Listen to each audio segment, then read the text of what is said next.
Test, test, test.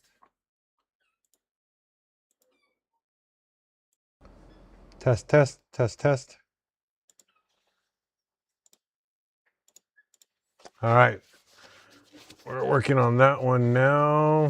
We got to get TikTok going. No, guys, he has to stay in there.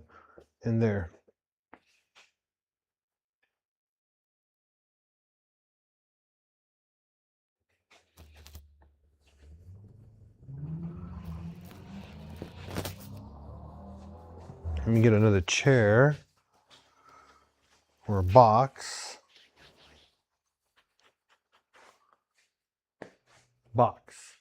Box would do good.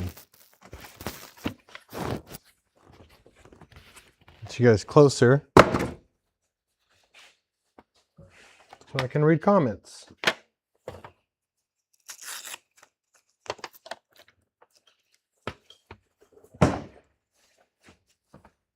All right. Everyone, thank you for tuning in. If you're just tuning in for the first time, hopefully we have a good time. You know, it's always a good time here at PincheAl's Garage. Always a good time. Just trying to get my chair ready so we can have conversation. All right.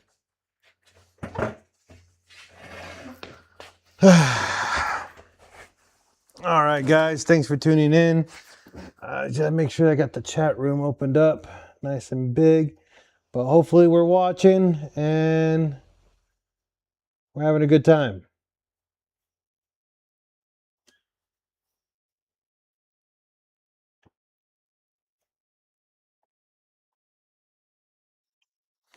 All right. Hey, Joey. Hey, Kid303. Is this your first time on the channel? You got that GT35 working? Not yet. Lines aren't here until Sunday. So we're waiting until Sunday for parts to come in. It's just a delay. We have new lines coming in. But I did finish painting stuff. I didn't paint the block because I didn't want to take the oil cooler off, or I guess you want to call it the crankcase breather area. I'm not pulling that off anymore. So that's going to kind of chill there for now.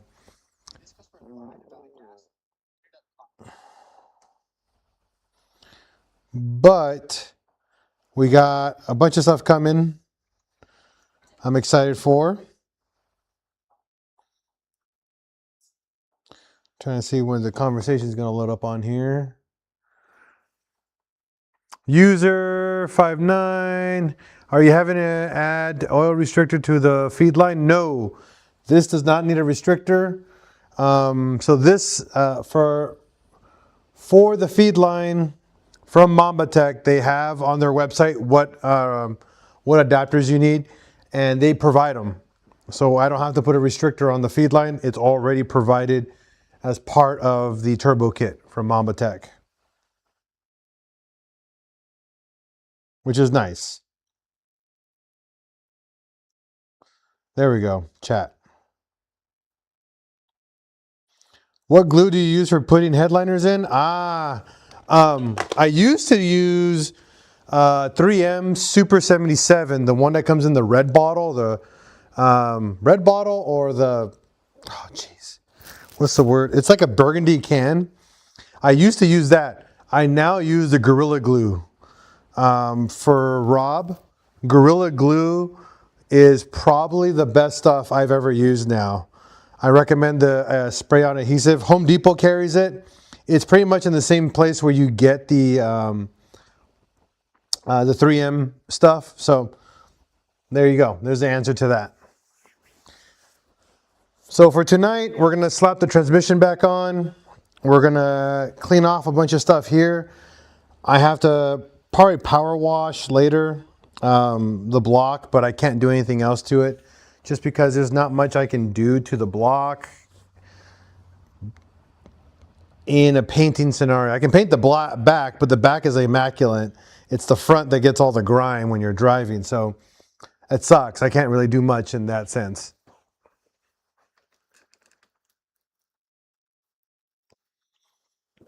All right, so if you guys can see my my cams and stuff, you'll notice that they're immaculate. You'll notice that there's no red tone to my engine here, and a lot of people always have dark color cams, and that usually happens because you let oil sit there too long. When you let oil sit on inside your engine bay or your car, it starts to burn and adds a new color. But you guys can see here, my cams are immaculate, and this is with 50,000+ miles on it. So I think paint as a thermal barrier, that's actually a good way to think about it. I typically do 4 coats, 2 light and 2 heavy. 2 light coats just to get the paint to stick, and then I do 2 heavy coats so that way the color actually stays on. I tend to do each coat, I do a 5-minute wait per coat. So spray, wait, and then same thing again 4 times. 1 can of paint, I was able to paint the transmission, the valve cover, and the accessory bracket on this engine. So not too bad.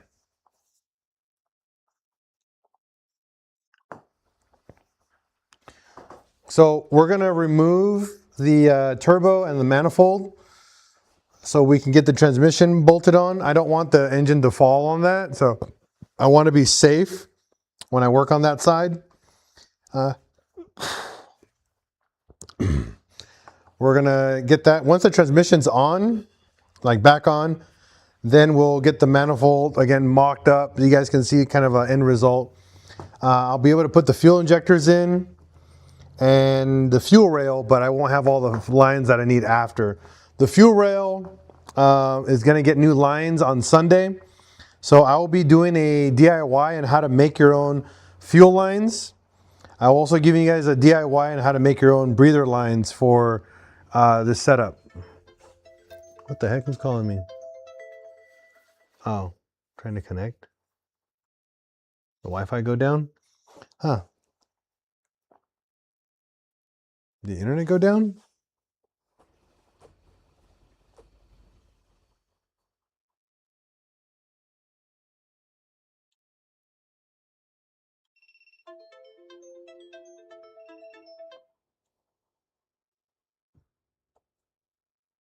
So weird. Lost internet connection, but yeah. Does the intake cam need those? Yes, they do need them. It's a vital place to keep the cams lubricated. This stuff pretty much splashes oil inside of here and keeps them more lubricated because you have more lobes. So since there's a lot more lobes, you technically have 4 more than the exhaust side, and they're smaller. So this splashes the oil around, and it keeps the oil pretty much more in the area to keep the cams running better. And then what was the other question? At what boost should I think about? Okay, so my boost on this one, on my previous turbo, so on this setup right here, on a journal bearing turbo, this guy. So journal bearings spool up a lot slower because they're just bushings and they're not very efficient at spooling. Even though, you know, you can have a very good billet wheel, ultra lightweight, everything, they're not the best at spooling up at at low RPMs. And that's why we tend to go ball bearing. So when you go ball bearing turbo, your spooling is so much havoc on chaos. Yes, I do have spares. Hit me up later. I'll get you those. I have like 3 sets of them. I'll definitely hook you up. I'll put them on my online store, and that way you can order them. But yes, so journal bearing is really nice. It spools very well, but they take longer. They're a slower spooling turbo. So they don't spool nowhere near as fast or as long at lower RPMs. Going to a GT35 style turbo or a ball bearing. This is a dual ball bearing. They spool up very, very nicely at idle speeds and pretty much going full boost. So with my cams, my built head and everything, I probably should be making boosts around 3,000 to about 3,200 RPMs full boost. I was making full boost on this setup at 4,000 to like 4,400 RPMs at full boost. So I cut almost 1,000 RPMs going ball bearing, just so you guys know. They just spool up so much faster on ball bearing setups. I could go to, if I went to an even bigger turbo, it would take longer. But from what I've been reading and learning, and pretty much on my build here, I should be perfectly fine and make it. Oh, you have a Journal GT35? Ooh, those, I didn't even know you could get those. Yeah, they don't spool very fast. They take forever. They get up there in RPMs before they start making full boost. Yeah, the ball bearings is nice, man. It's very nice, very nice. All right. I don't want to get too distracted on conversations. I love conversation. CX Racing. Oh, yeah, that's unfortunately, that's a very cheap turbo. Yep. Very cheap turbo. Yeah, you probably pay like $500-600 for that thing, maybe. You know? Yeah, unfortunately, it's not going to last very long for you, unfortunately. All right. So I'm going to show you guys the paint job on the parts. Since we just finished painting a bunch of parts today, I'm going to show you the valve cover. Valve cover came out really nice.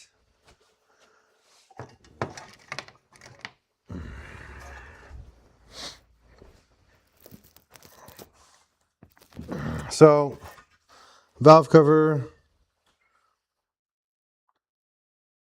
right here came out very, very nice. Now, I didn't have time to sand it. You got yourself a cheap max speeding KO4 for a track car. I mean, it's gonna be a track car for a day, maybe 2 days. Those things don't hold up very well from what so I did a build. Well, I tried to do a build using max speeding rods, max speeding turbo, and I ordered a turbo. Again, I did a whole kit from them. The rods were inaccurate. They're the wrong. They sent me the wrong rods, and then they were no, these are the right ones, and they had massive play in the block. I mean, it was insane. They had about 1 to 2 millimeters worth of end play, pretty much. In other words, left and right movement was god awful. On top of that, when we did the turbo, so we kind of said, oh, we're not doing these. So we did the turbo, opened the box of the turbo. We did an unboxing. It's a long time ago. I don't know if they changed their quality anymore, but we unboxed the turbo. The literal shaft on that turbo had almost a millimeter of shaft play. In other words, lateral and rotational movement. It's supposed to have 1/1000th to 2/1000th of an inch of movement, not I can just wiggle it around. It looked like it was just blown up and they just sent me a brand new turbo. It was hot garbage. We ended up not doing that series. We ended up just emailing them and sending them the results of the garbage that they sent us. And then they sent me a review. I mean, they sent me a cease and desist saying, please do not post this or share this or trying to do that. I'm like, you're in the wrong country. I have 100%. I'm not sponsored by anybody. I didn't sign any contract. And I bought this with my own money and I'm going to report this. And I saved the email chain, posted the email chain, shared it on a bunch of Facebook pages, on my YouTube channel and all that years ago. And I started getting like harassment messages from Max Speeding because they saw how much like crap they were getting of their really, really crappy product. So again, I never again touch Max Speeding after that.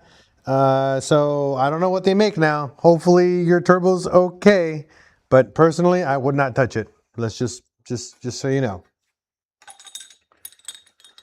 All right.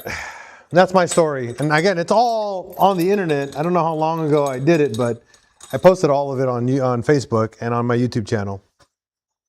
All right, so valve cover. Nice paint job. I mean, I used the GM satin black, so it's not super shiny. I didn't sand down the rough surfaces on this one because this is not the valve cover I'm going to be using long term. This is my temporary valve cover. I'm waiting for my new press-in fittings to come in so I can go to my actual new valve cover for this engine, but we're waiting for that to come in. I actually have in my inventory a AGN, so a 1.8T AGN valve cover. Oh, thanks. Yeah, just hand painted. I just scuffed it up a little bit and then hand painted it. VHT GM satin black is what we used.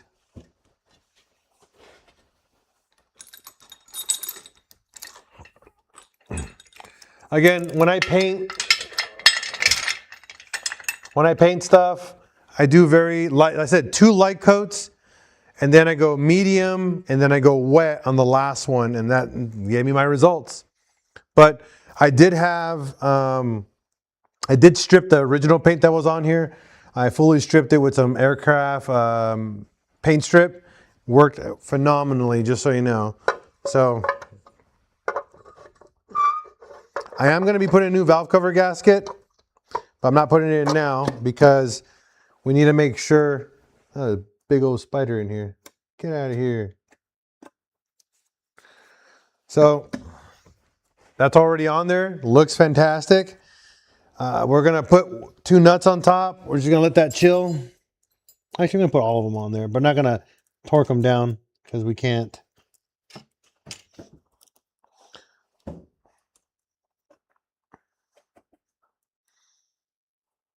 And then we'll show you everything that we ended up doing today.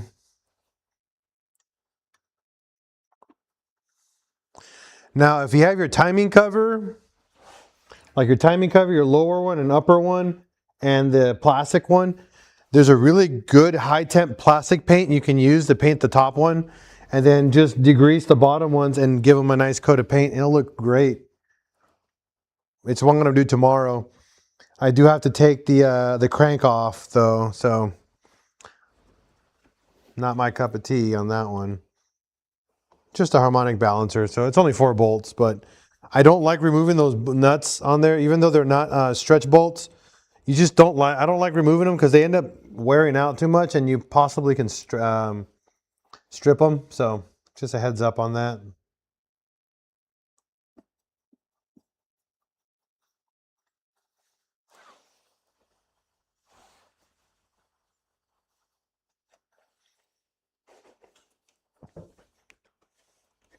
I'm also considering upgrading my hardware from studs to bolts for the valve cover. I found a really cool hardware kit online, and I'm highly considering going to bolts versus studs on here. I found some really nice hardware kits online, and I'm thinking about it. I'm thinking about making a dress-up kit for the valve cover using some stainless steel.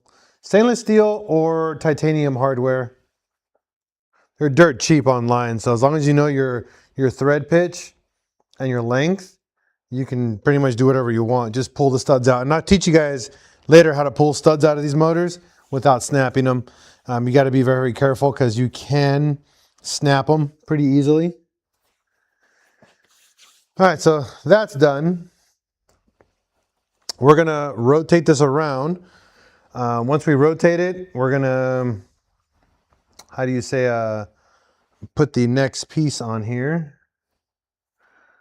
Here's my oil filler cap. There is an oil cap. The Porsche, the Audi oil caps and the Porsche like billet oil caps, just so you know, fit on the 1.8T. So if you want like a really nice aluminum oil cap, you can use that through them. So I don't recommend going through ECS tuning or Euro tuning for those parts. Go through like Rock Auto or Parts Geek for the Porsche oil caps, because you can get them for a dirt cheap price. They're like 20, 30 bucks. If you get them through like Eurotune, ECS Tune, you're going to pay like premium, like 50 to 60 bucks for those parts. So just a heads up. All right. I'm going to bolt back down the engine here, and then we're going to rotate it back around, and then we're going to hold it back up, and then we're going to put the transmission in. Oh, actually, you know what? I'm going to put the bracket in. We actually have the accessory bracket painted.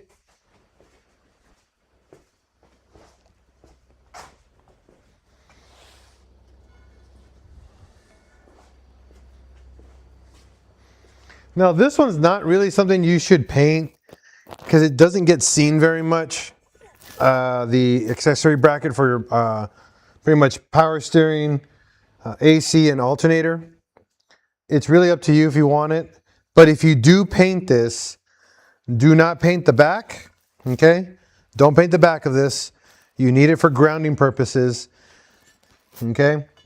Everywhere that the back touches, you have to make sure that it's raw metal.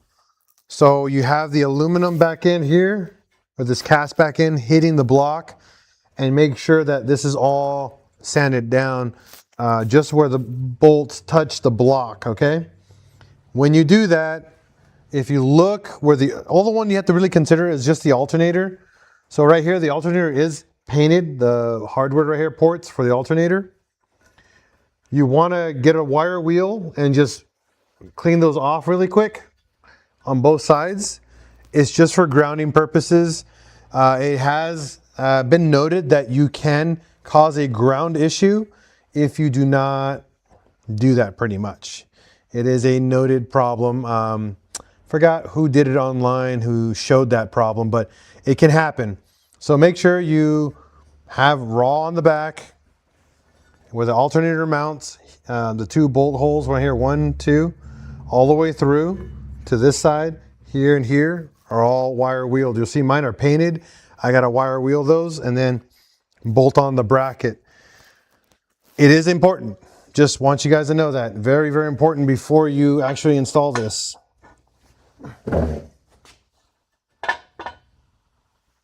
So while I go get my wire wheel, if you guys have any questions, please hit me up while I'm figuring this out really quick.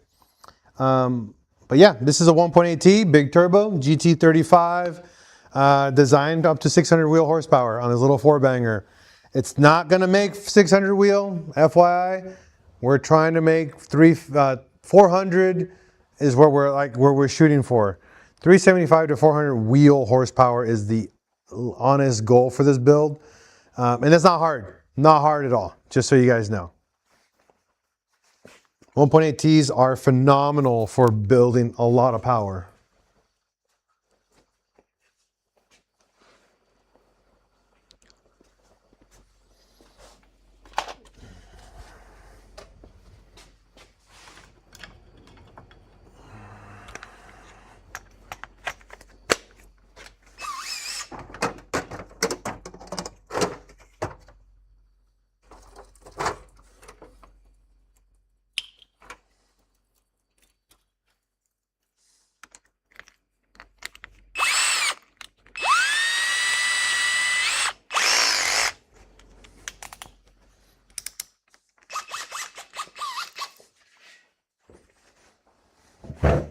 All right, again, just wire wheel this to raw metal. It sucks you have to paint, you just painted it and you're going over it, but it's easy to fix. Okay, because the alternator blocks it anyways.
All right. Pretty easy again. Very straightforward. You'll see here, raw metal, just right there. Both sides, here and here. This is the only part on the front of the bracket that needs to be raw. The rest of it doesn't have to be, okay? It can be painted all the F you want. That's the only spot. If you want to go the extra mile and then do the back end, just grab your wire wheel.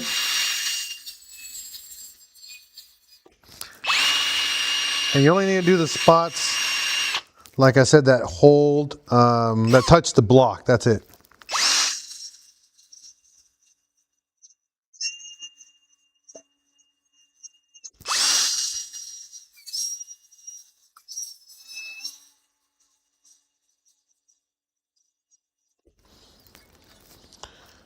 If you're happy with your results and you know it, you clap your hands.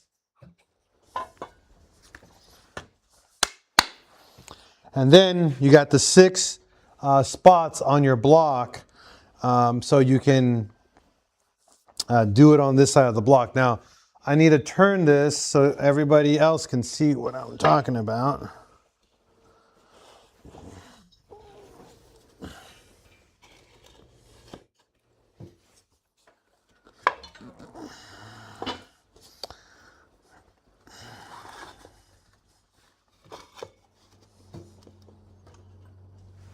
Okay. Hopefully you guys can see that. So you'll see here 1, 2, 3, 4, 5, and 6. Those are the 6 ports on the block that you need to wire wheel so you don't like stop grounding happening. Again, that bracket grounds the alternator. So just as a safety precaution, make it a nice raw spot, you know?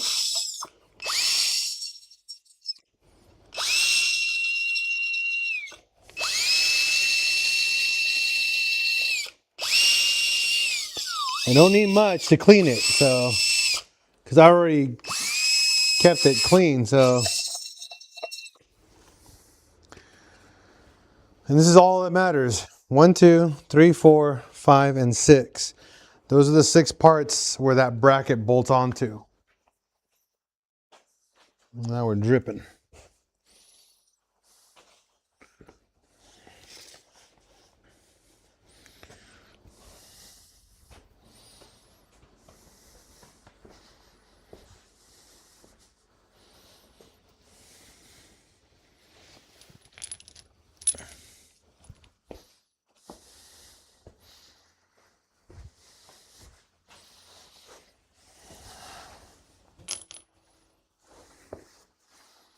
All right.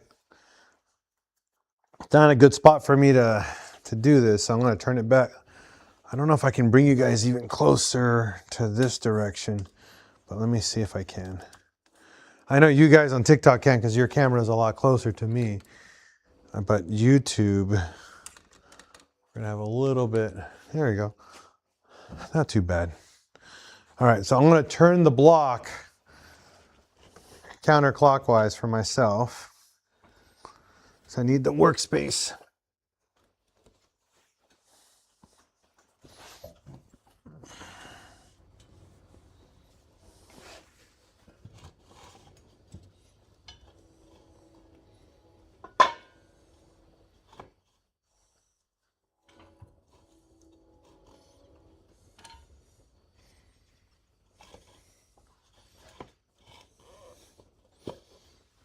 All right, cool.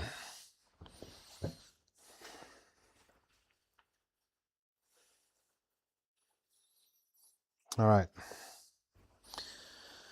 So now the bracket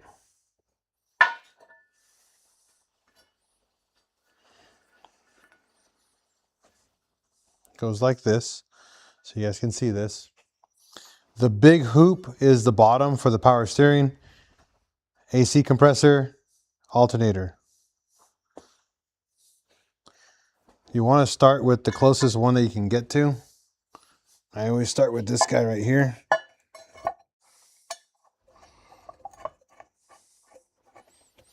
just like that.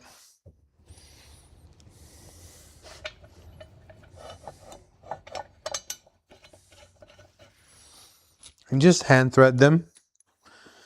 Thank you everybody. Bobby for joining. Anna's 2JZ for joining.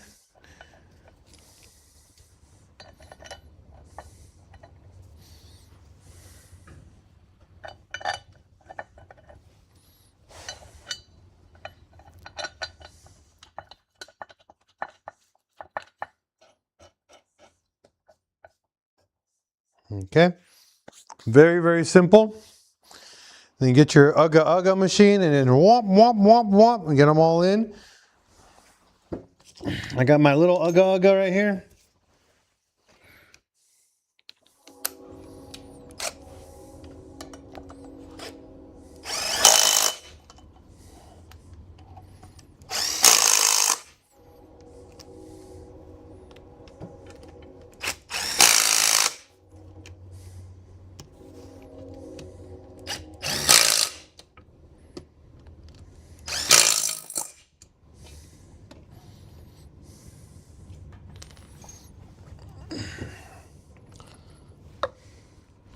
Bob, Tyler, welcome, welcome. Hi, hi. That's not the right size. I think it's 13. No, it's a 16.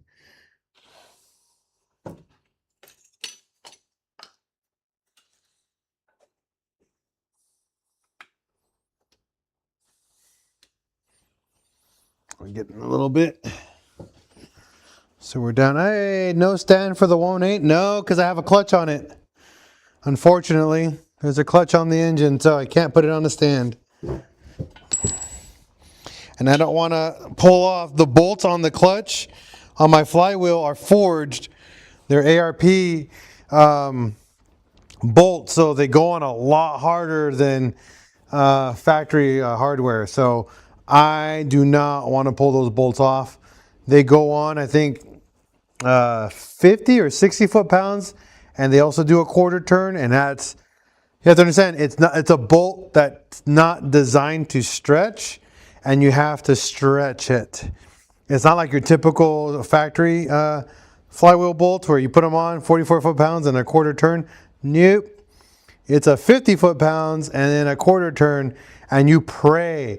You need like a 10-foot bar to do the flywheel bolts on this dang motor. And you have to lock the crank, because if not, you're never going to get it. Never. It took me so long. I think it took me like 2 hours to do all the 6 or 8 flywheel bolts on this crank. Not taking it off. Nope, nope, nope. Yeah, because I can only get like 2 or 3 bolts. I mean, I could probably get it on a stand, but nah, I'm good. I ain't gonna cry. All right, back to it. So we need the last bolt here, which is right here in the bottom or the middle, and then I can work on the next one, which I thought I had down here in the bottom, but we don't. It might be over here.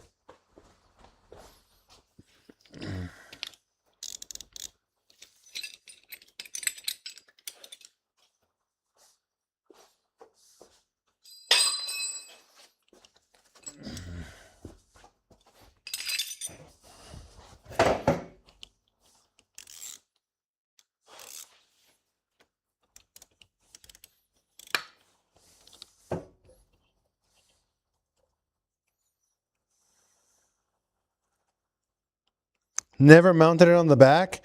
Well, there is a bracket where you can mount it here, like on the front of the motor, if you make it. But yeah, I never mounted it from the back. I only mounted it from pretty much from because this is the front, this is the back, this is the left, and this is the right, depending on what you're looking at. When it comes down to a long block, the flywheel or the clutch area is considered the back of the engine.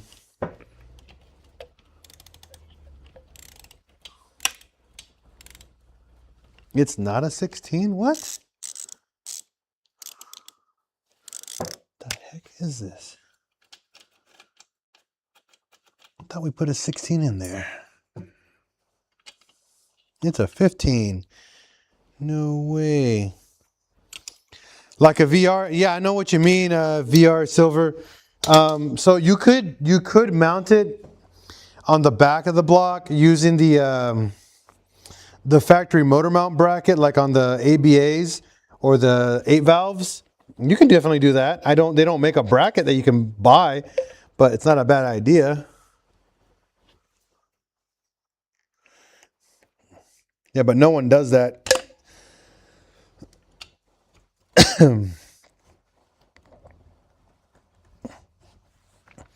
Sounds like a golden opportunity, you know?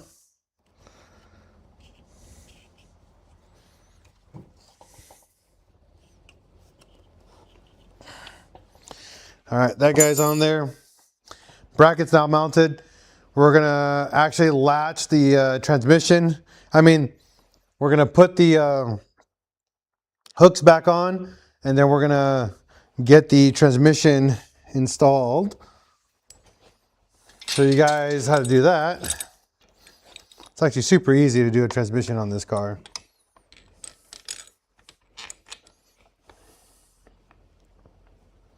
Even easier when it's out of the car. Brian, Brad, thank you for tuning in.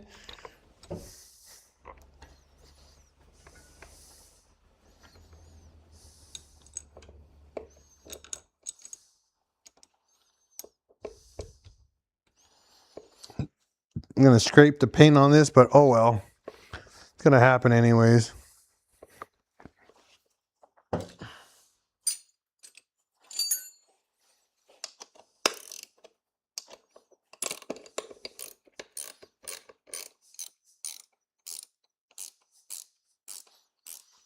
Turbo would probably interfere anyways. Yeah, I agree. Well, that's why I mean, you would put the turbo in last. That's kind of how I would think that I would do that. Because yeah, it would interfere 100%. You're 100% right on that.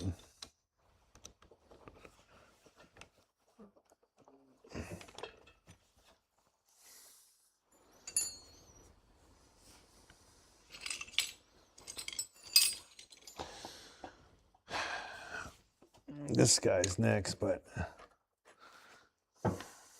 here we go.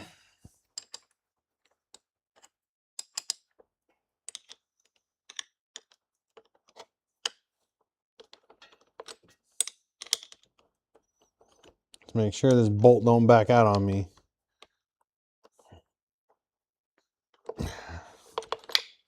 All right. This weirdo would. That's awesome. Yeah, we're all weird in our own ways, right, buddy? I agree. All right. So engine's going to go up.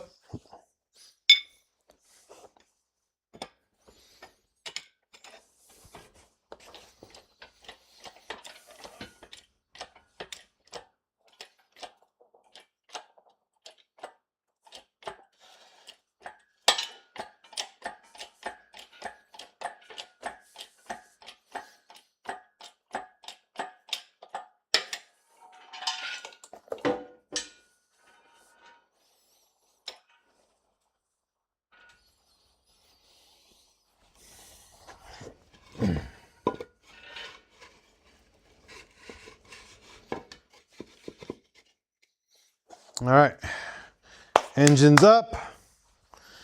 Now you guys can see the transmission and the nice paint job we did on the transmission.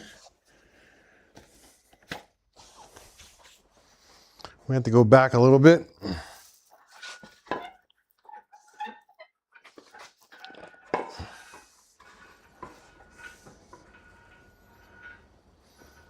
All right, let's see here. I swear I never do another clutch job without pulling the whole engine. Yeah, I agree with you, buddy. 100%. Yeah, doing a clutch job with the engine in is so much more time consuming than it is with the engine out. It's insane. I can pull the engine faster, do a better job, and put it back in and do a bunch of other service that you end up needing anyways, and save time. So much time. All right. So yeah, I agree with you 100%.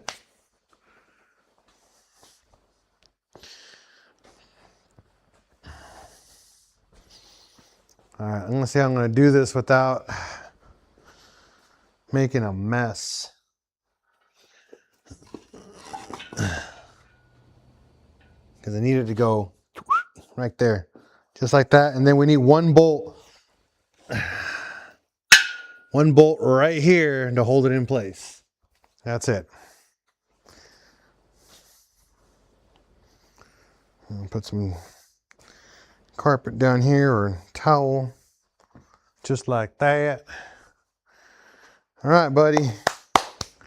And I still pulled the muscle, just so you guys know, I pulled a muscle a week ago on my rib, and I'm still doing this shit for you guys.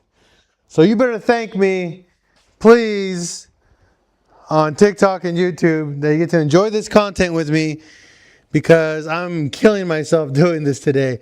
My rib hurts so bad right now. But I'm doing it for you guys because I love you guys, and I know you guys like this kind of content, and I like doing it too, but it hurts. It hurts a lot right now.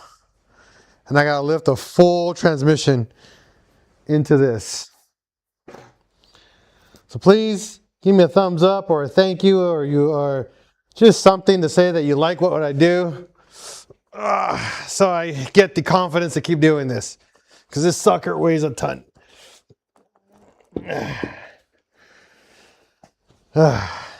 Paint job's pretty though. If you guys are watching, it came out really nice. The paint came out really, really good on the transmission.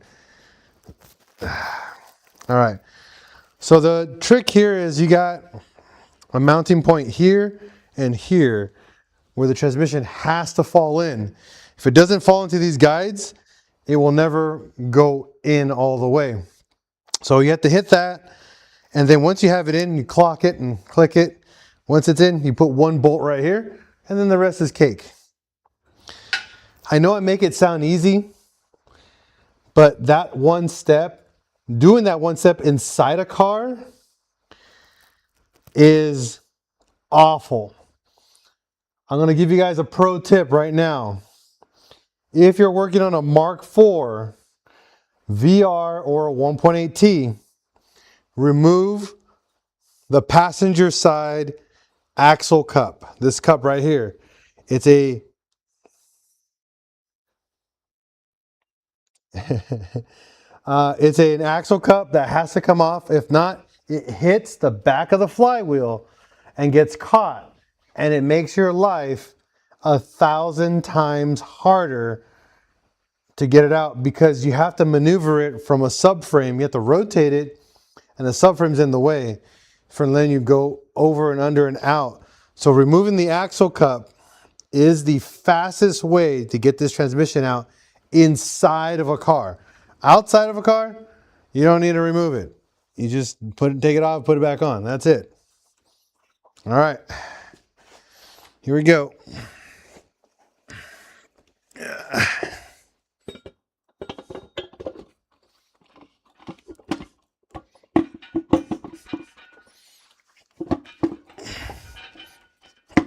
Come on. Vámonos pa' dentro, cabrón.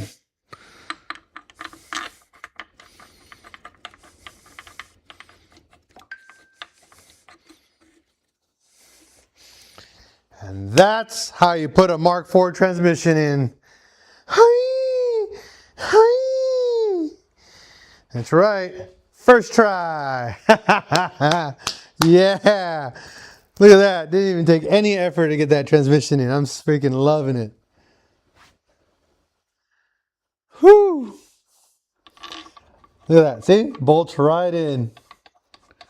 And Grandpa Pinche. That's so satisfying when you can get the transmission on without it binding onto the flywheel. Because if you've ever done this before, the flywheel will always catch on the bell housing and just prevent you from installing it, because it won't let you rotate it it just gets stuck. And then the axle cup makes life even worse. But again, you know, I've been doing this for a long time. I kind of know what I'm doing, kind of. You know, I'm not going to lie. I know a little bit of things here about Mark IV too, you know? Just saying.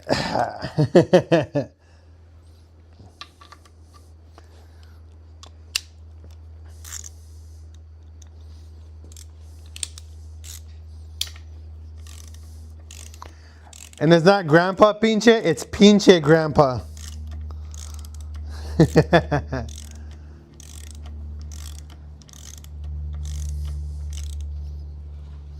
You know you got this right if the first bolt goes in by hand. If your bolt does not go in by hand, you ain't doing it right. I'm just telling you that right now. It's not on correctly.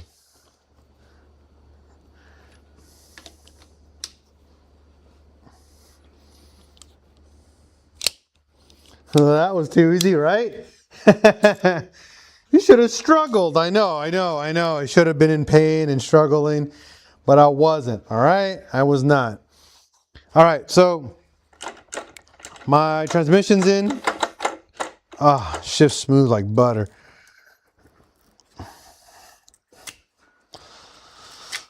So that's done. The rest of the bolts is no big deal right now. I just set them aside.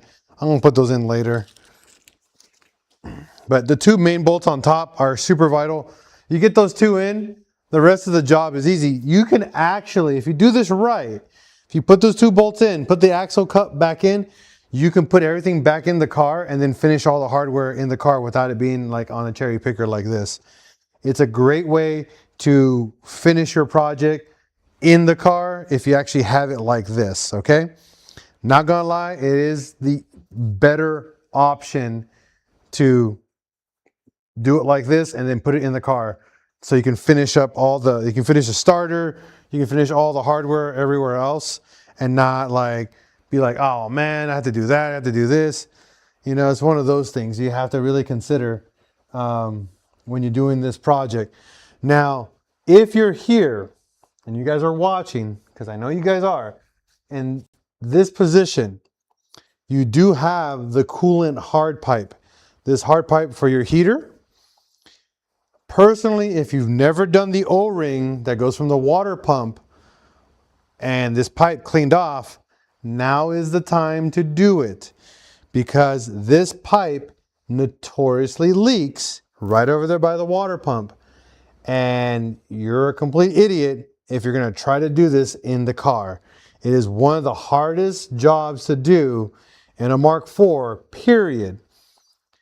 To get that coolant pipe out, a new O-ring in, and then the water pump all cleaned up. This is the best time to fix that seal. You fix it, you set it, and you forget it, and you never have to touch it again. Please, for the love of all the car gods, if you're in this same position that I'm in, replace that O-ring. It's a 50-cent part. Fix it. It saves you a massive headache down the road. Yeah, I mean, yeah, oil filter, O-rings, oil pressure sensor. Yeah, it's not a bad idea to swap out the oil pressure sensor. Might be a good time to replace that too. If you have the breather, the factory breathers hoses here, that's a good time to replace that too. If you have the coolant flange here in the front of the back of the block for your great time to do that. Same with the block off plate for your combi valve. Great time to put that in too. New knock sensors, if you have them, they're right here. They're underneath the manifold. Oil filter. I mean, if you're going to replace it, might as well do it. What else is there that you can service? Your thermostat housing is a good spot right here as well. Perfect time to service that as well. So, yeah, I mean, not going to lie, this actually is the best time to service everything on here. It's easy. It's just unbolt, put it back on, and call it done. If you have a stock car, it's even easier. You don't have to do major work to your car.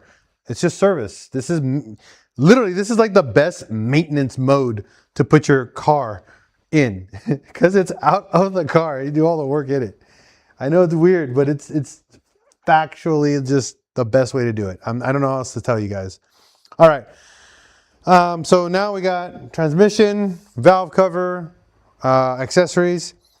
I'm not mounting the accessories yet because I have to consider what's the word? I have to consider placement of the fuel lines and the breather lines before I put anything else, because I do have a coolant line coming in right here that I have to make for my turbo line that I'm waiting for to come in. So that's not a VR6. You are accurate. It's not a VR6. It's a 1.8T. That Evo 8 in the 208. What's going on? DF10, what's going on, buddy? Thanks for the comment, though. That's true. It's not a VR6, though. Richard Cook, what's going on? All right, so we're going to put this back in on the ground, and then we're going to do some other fun stuff here so you guys can see that. Let's see, what's a good position? Because you guys want to see everything else. So, yeah, we're in a good spot now, so I'll just put you back this way. Actually, we're going to turn you around. That's what we're going to do. Don't turn around. If you hear my heart smirking, don't turn around. I don't want to see you anymore. Oh, geez, I don't want to scratch anything. I just painted you. Let's see. Clean the ground up. Got more oil coming out of here. There we go.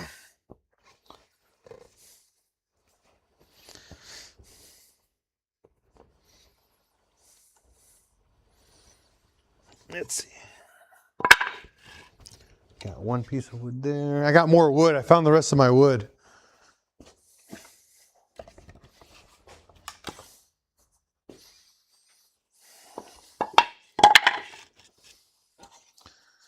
So we can actually get this seated right.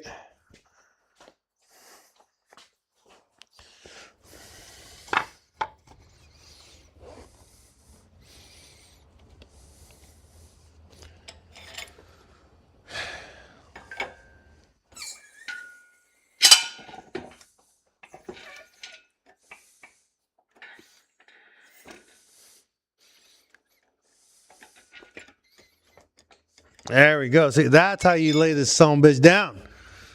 Look at that.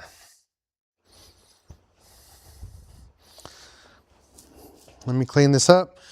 I can actually unmount this correctly now. It's not being held by anything now. Love it. It's mounted beautifully. This is just did my oil pressure sensor today. And ironically, after some pulls, it popped the sensor and leaked oil. Oh no! Can't believe the dealership had one in the. Dang, that sucks. But yeah, I can't believe they had one there for you too, because Mark IV parts are no longer a dealership thing. It's an online thing only now. Hopefully it was a Mark IV. But I'm glad you didn't end up driving the car like that too, because that would suck. But I agree with you. Good job. Saved that car. Like I said before, save all the Mark IVs. We need to keep them on the road, guys. That's why I'm here.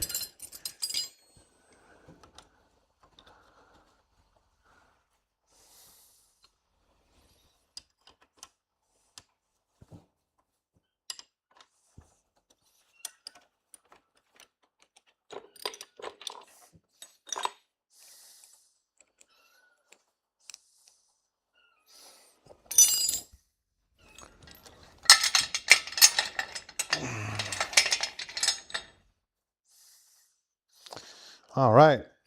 Now that the engine is pretty stable, I would say. Nope, not too stable. Let me get another block on this side. This is what it needs over here. There you go. So block is now ready to be moved around. So in this part, we're going to do, again, we're going to mock up the intake manifold, and then we're going to do the injectors, because the injectors need to be put in, and the fuel rail.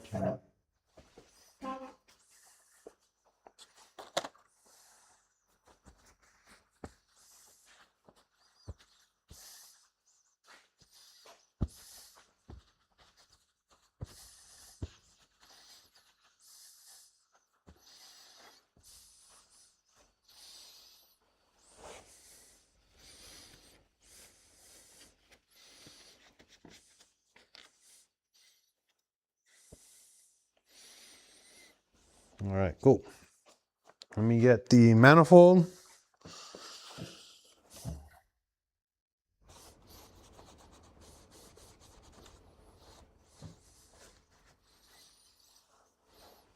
So we get these two off here. So if you guys have any questions, please, please, please feel free to comment. I'm just chilling here, working on my little 1.8T.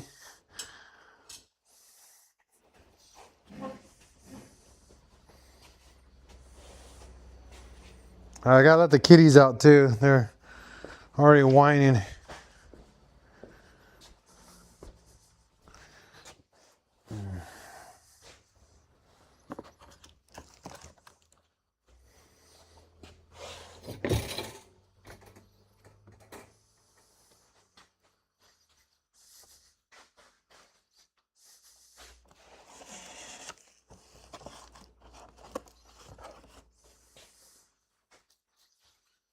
Let's see here. All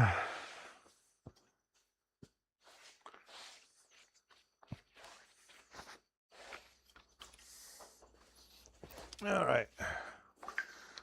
Clean this manifold. I'm gonna pull the throttle body off of this and give this a cleaning. You guys can see my manifold here. So this is Integrated Engineering's manifold. It's one of my favorite parts on my car.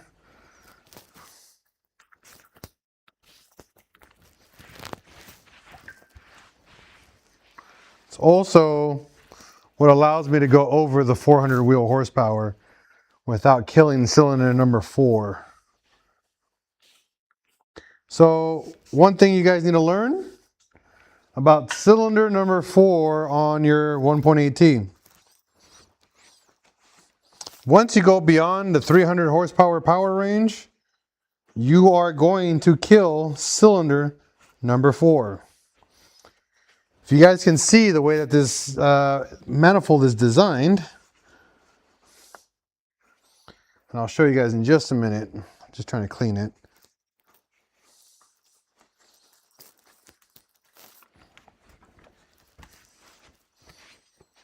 Now you can read up on this on their website.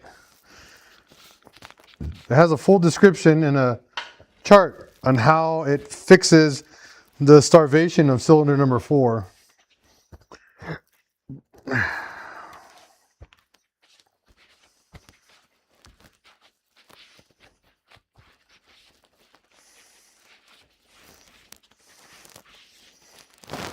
Oh, let me show you I have another one of these too, by the way. I'll show you guys that one so you guys have a better idea on how it looks on the inside.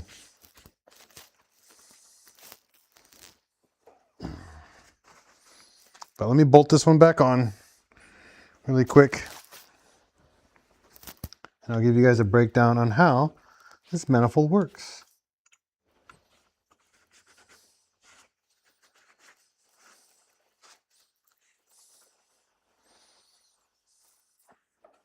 Okay.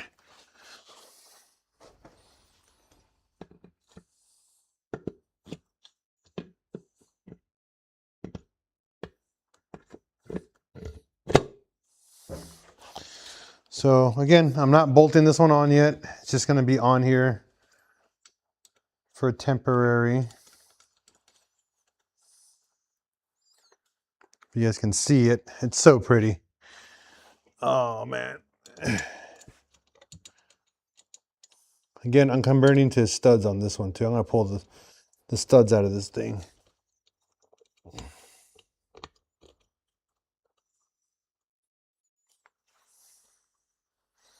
All right. me go grab my other high flow manifold and give you guys a little story on it and then how it works. But you guys can see, number one, just by the look of it. So if you guys can see how it tapers all the way down to the back of this.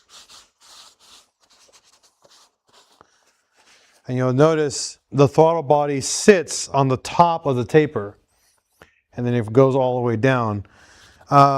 If anybody on TikTok or YouTube can explain that in text for me while I go grab this other manifold, that would be very beneficial. Why this fixes cylinder number 4's starvation problem. You can definitely go to Integrated Engineering's website to give you the chart, but if you know offhand, please comment and let other people know what they understand, what they see here, so it makes sense to them.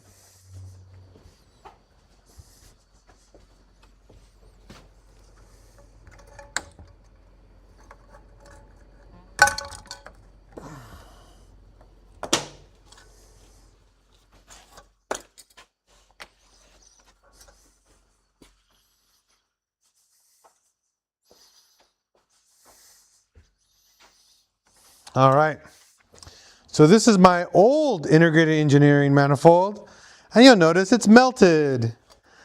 It melted. Check that out. This was actually from my third Mark IV, and I kept it.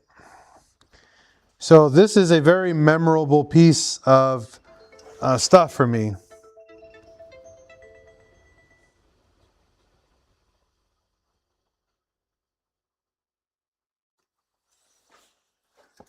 So this one part did not survive the fire of the car, unfortunately. You guys can see online on YouTube a long time ago, I think 6 or 7 years ago, when the car caught fire. Pretty much we had a headlight malfunction and it pretty much shorted to the chassis and ignited the entire car. This piece right here, this block, are from the fire. This is what survived from the fire.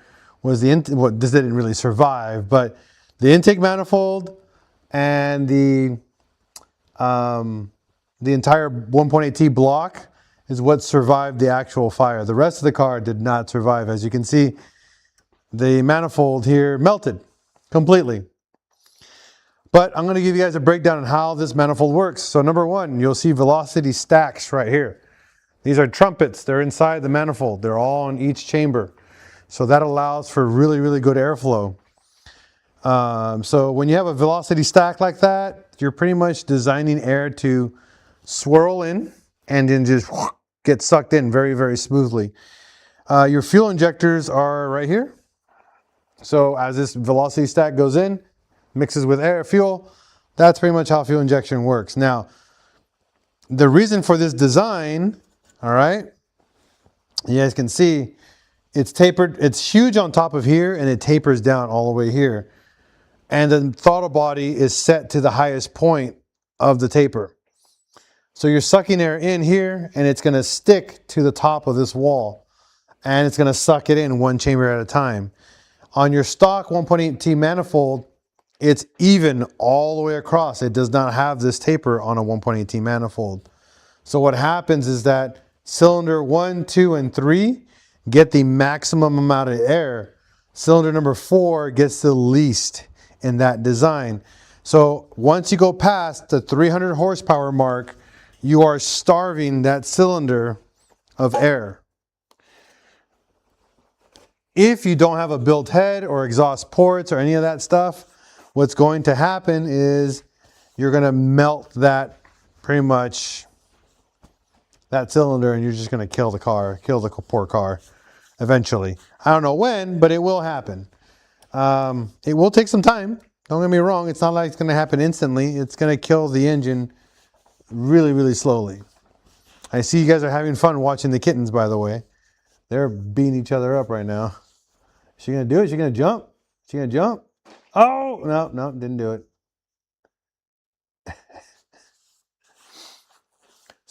So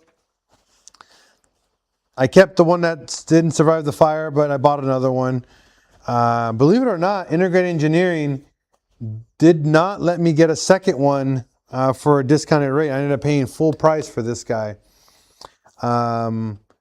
Even after they fully sponsored the build, and the car caught fire. I paid for almost everything with insurance money, but Integrated Engineering did not let me get a second batch of hardware to help build the new block at all. So I was kind of a little pissed off with them about that, but you know, whatever. I'm not gonna, how do you say, be mad at them anymore. They're a cool company. I like them. I order their stuff. They make good stuff. No, this is for the cover.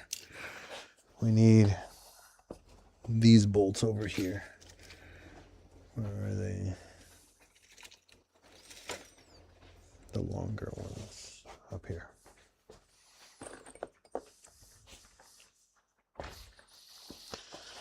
So I'm going to bolt in more hardware here, just so this manifold doesn't get damaged, because I have to do the fuel pressure, the fuel line in here. So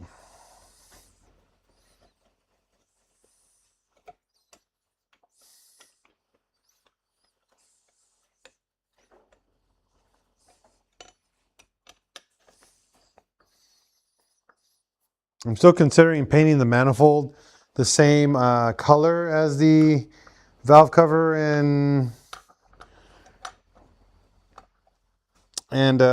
transmission. This is the factory painted black from Integrated Engineering. I don't know if I want to change the color, but I'm considering it still. I had to just pull the hardware off and then paint it, but I don't know yet. Still contemplating that.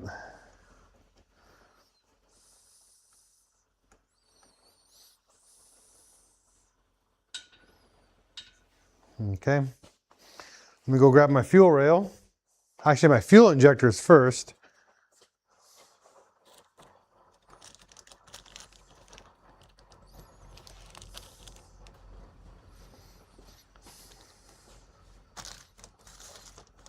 Now, if you need new O-rings for your fuel injectors, this is the part number ES70599.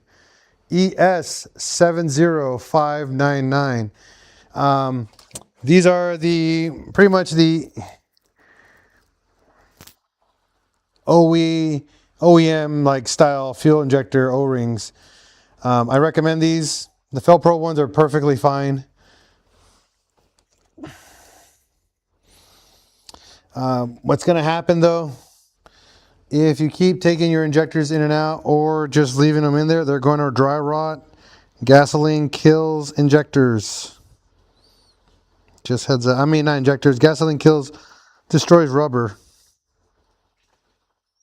So, just want you guys to know that. Even if the rubber is designed for, how do you say, for gasoline, it still eats through it. There's no way to prevent like that. Just heads up. It just takes longer to eat through it. That's all.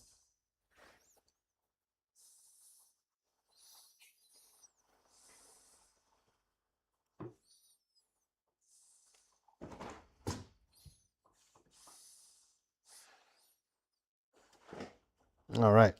So all injector O-rings are removed. Now we're going to grab an injector and we're going to pull the little pin here that holds it in place. There's a little chingus right here. You kind of get it in there, pull it. It's a little U-shape brass thing. Whoever's got that volume screen name, that's dope. I don't know how you got that, but that's dope. Like you got a voice mail like screen name. That's pretty cool.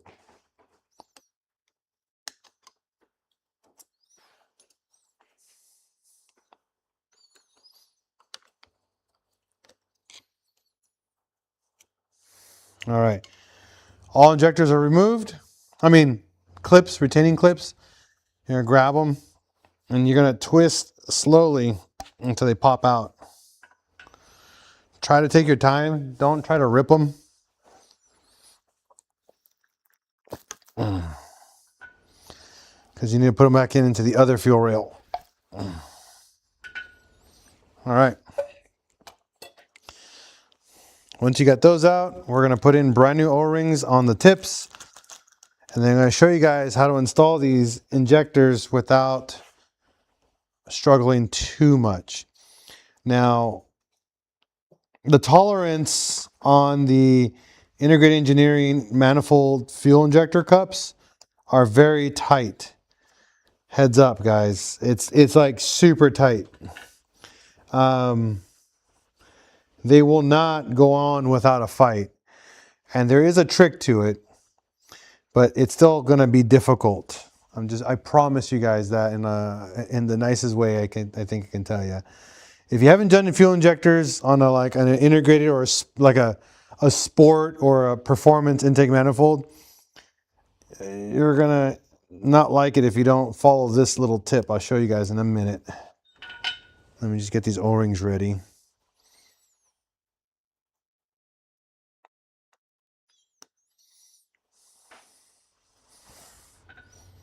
All right, go grab the fuel rail.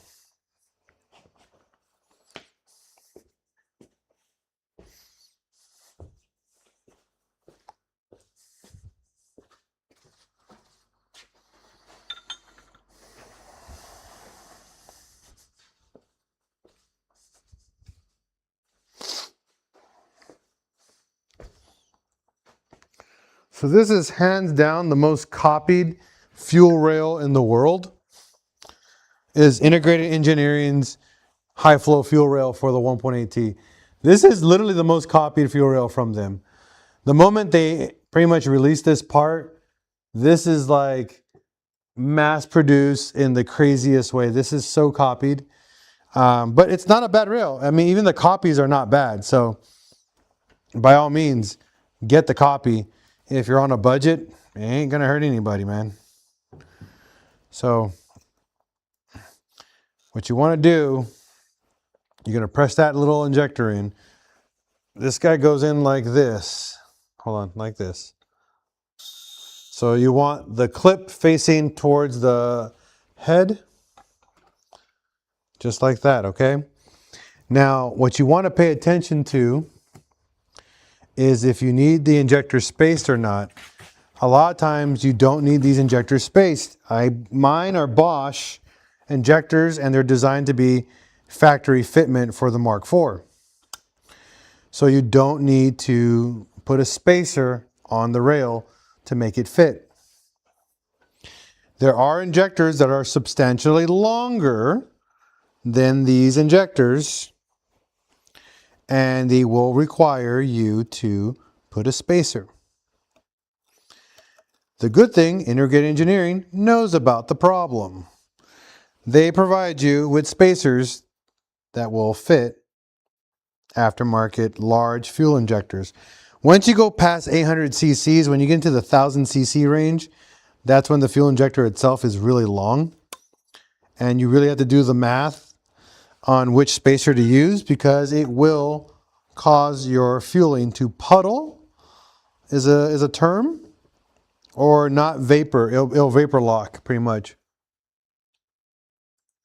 Yeah, it's an orange cat. Yeah. His name is Freddy, by the way, if you guys want to know. That's Freddy the cat.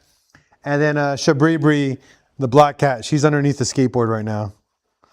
But yeah, they pretty much run amok in this shop. Oh, nice. I got one orange, one black. I actually had four. I had 2 orange and 2 black cats. I gave 2 of them away to my niece. that she lives on a farm. So they were born here on the property inside my VW bus. And I did not want them to pretty much be stuck living outside in the backyard. So I gave them a chance, and I ended up taking care of them here in the house.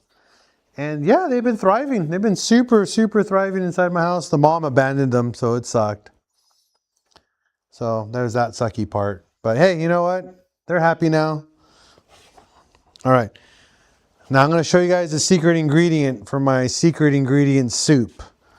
If I have it available, hopefully I do.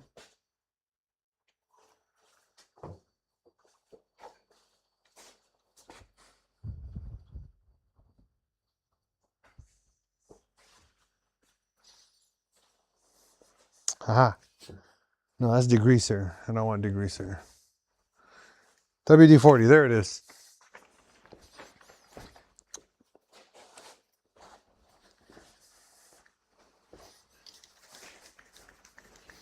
All right. WD-40 is what you want to use. WD-40 on the O-ring very lightly. Now, the way you want to do it is if you don't mind spraying on your fingers, do it on your fingers. If not, get a rag. Spray the rag with WD-40. Okay? And what you're going to do, you're going to pat down the O-ring on the outside of the O-ring, okay? Just a little bit. So WD-40 will kill your rubber seals, okay? It is a known fact that WD-40 does not like rubber. It will kill rubber. But that's only if you soak it in WD-40. If you put some WD-40 on them, it's a little different. So you want to pat them down. It's okay if you soak them a little bit. The gasoline will pretty much break that down. But if it's something that's going to sit in your car long term, don't put WD-40. Maybe use a petroleum-based grease.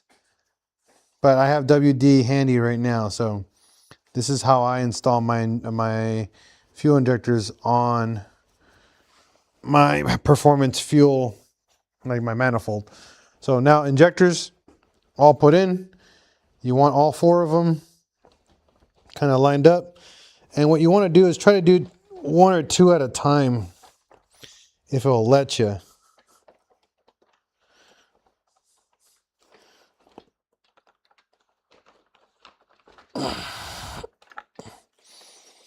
And this is the part that really sucks. I really hate this part.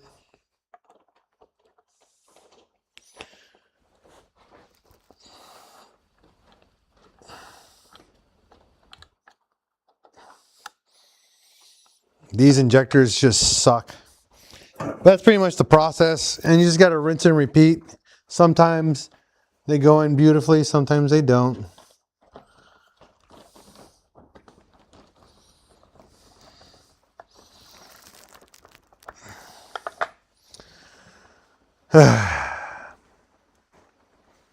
Left Hand Threads. Hey, I like that name. Welcome. Thank you for the follow. Ragnar, what's going on? Menace Mark IV. Hey, what's going on? Long time follower. All right, so that's honestly the process there. So I'm going to kind of get this guy in here. I have a rubber mallet. You can try a rubber mallet. Try not to hit hard with the rubber mallet, but you can do it. Which I don't have my rubber mallet. I have a hammer. I'm not going to use a hammer.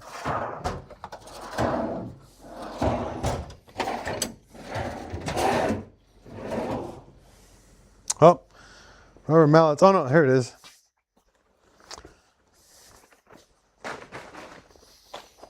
Hey, what are you guys doing?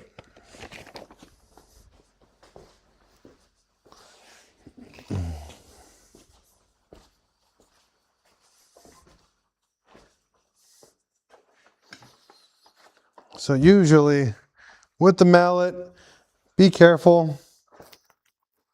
And you want to kind of like If it ain't going, don't hit harder. Don't think hitting it harder is going to do the job.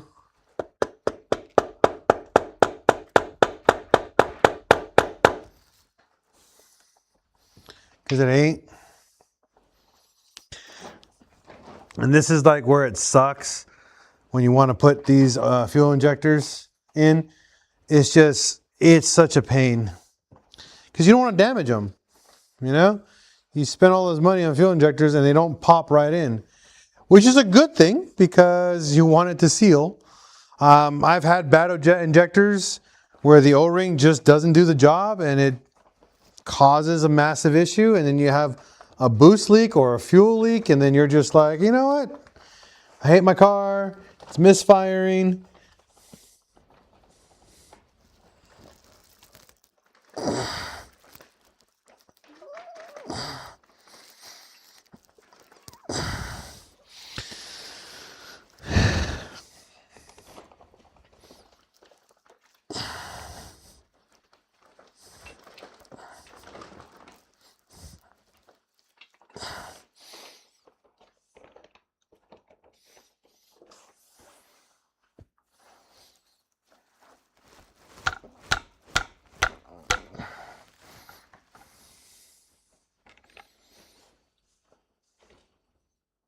Nope. Not fitting. And this is where you want to like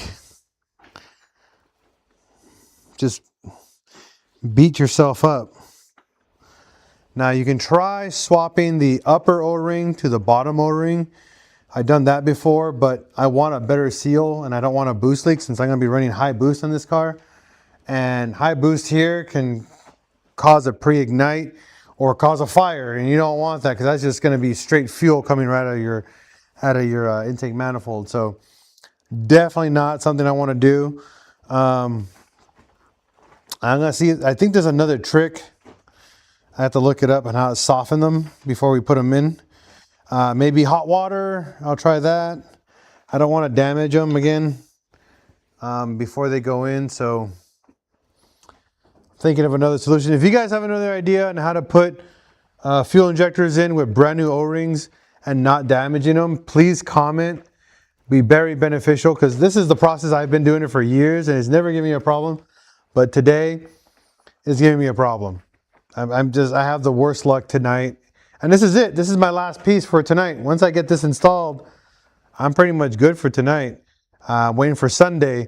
Sunday we're going to be making custom lines. So please help me out here, guys. If you're all car guys, you should be able to help me answer this and figure out a good solution to get this fuel injector rail in.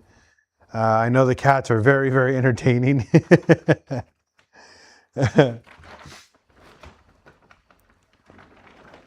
I might have some grease. Let me check. Oh, I don't. Oh, you know what? Oil. Bro. I keep forgetting. Oil.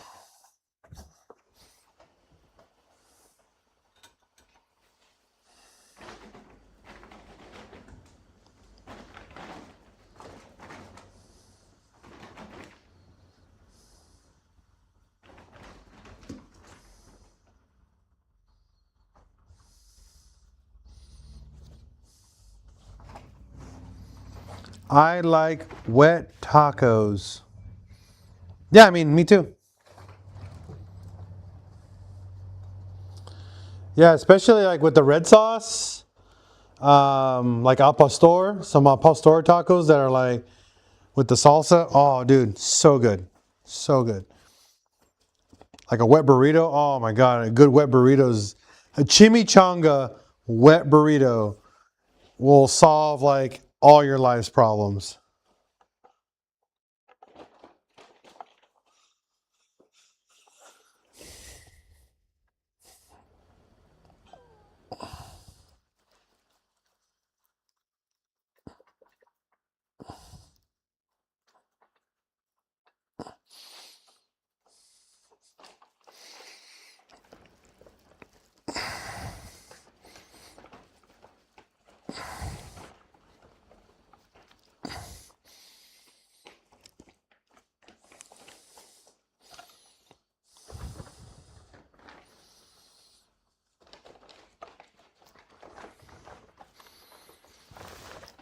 on the 2.5 cylinder was having the same issue, and then it put almost the whole body around again. Luckily, no damage. Yeah. Again, it's the manifolds. It's really tight, man. And it's just one of those things you don't want to put that much effort into it, but you might have to.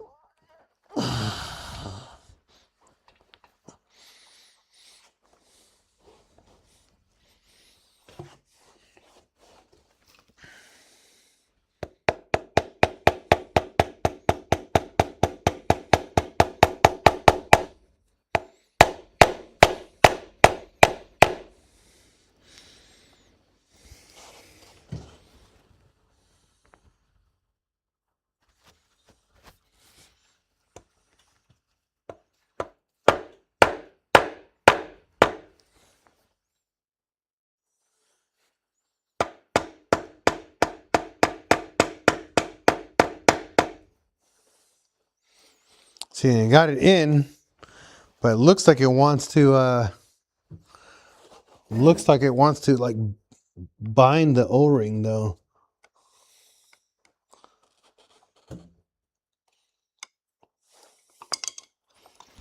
I don't like that.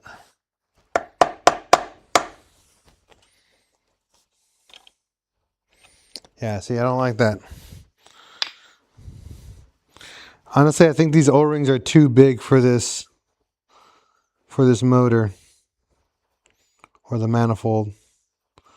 I don't think these O-rings are the right size. The reason why I say that, I know it's supposed to be hard, but not this hard. Like they should go in, not gonna say with a lot of effort, with a decent amount of effort, you know?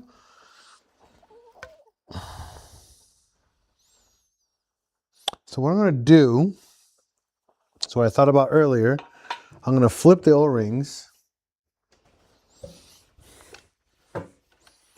and see if there's an actual difference in size. Because I honestly believe that the Bosch factory O-rings are softer than the Felpro ones.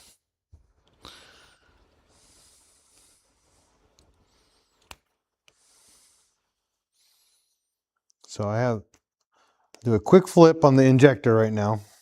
So I put the factory O-ring, I mean the blue O-ring to the bottom and then the black one on top.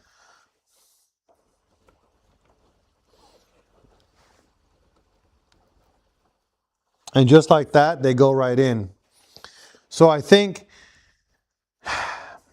O-ring material is too hard. I think the actual O-rings that are in here are just too hard. Because it fits beautifully in the rail.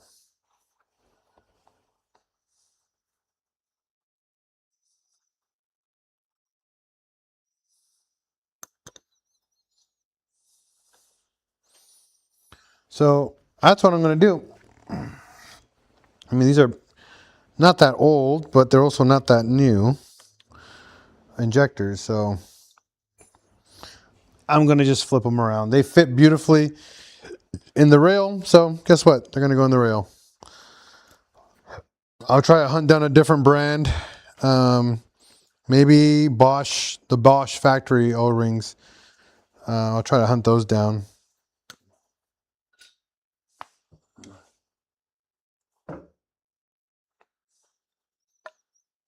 That sucks. That's really annoying because, you know, you would go, if you go to the store and you're like, you know what, I'm going to go get a replacement part. And you go get the replacement part and it doesn't work.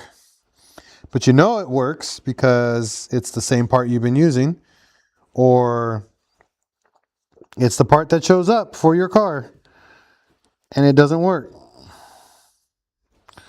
That would drive me nuts. Like that orange cat back there.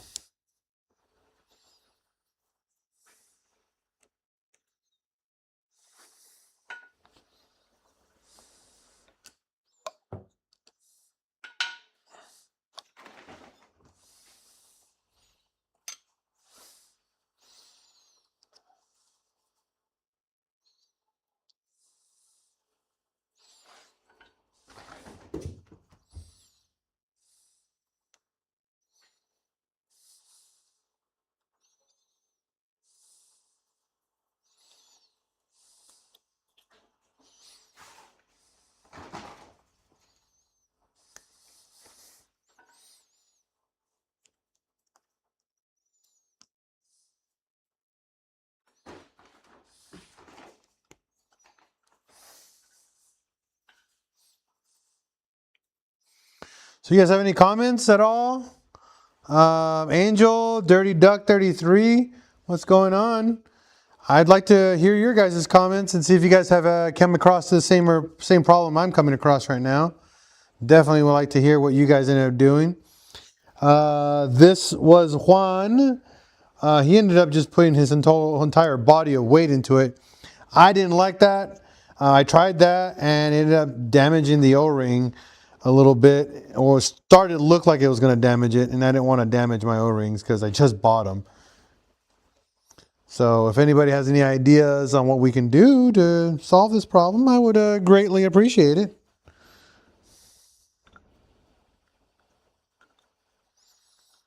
And my current fix is just swapping O-rings to the top and bottom because they fit just right. Doing that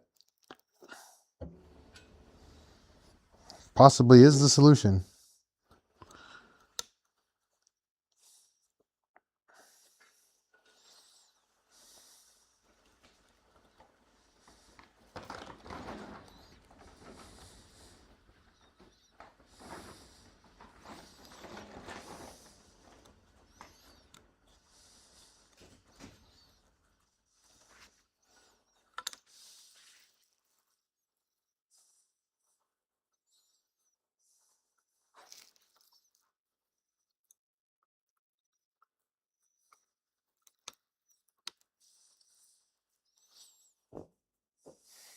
All right.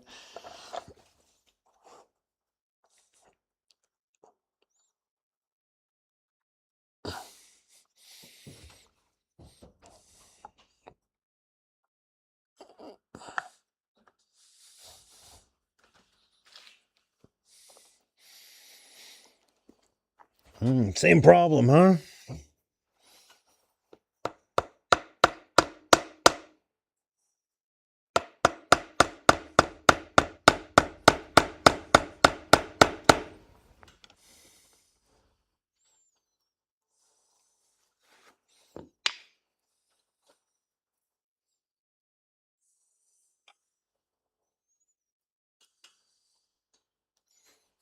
So I can already see why they're not going in. They're not rounded on the inside. I don't think this one got deburred on the inside. So it's hard to show you guys up close because it's a tight spot, but I can see why they're not going in now. It's not even my O-rings that's the problem. It's the manifold. So right here on the inside of here, it's got a taper and then it goes flat. So it's kind of like there's no curve to slide in. So what I'm going to do is I'm going to grab my little kit here.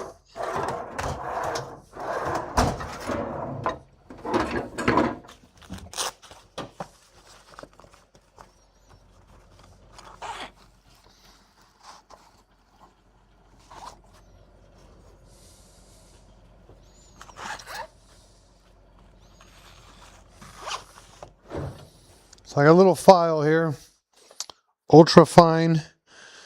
I'm going to file the inside of these just really lightly to give them a curve.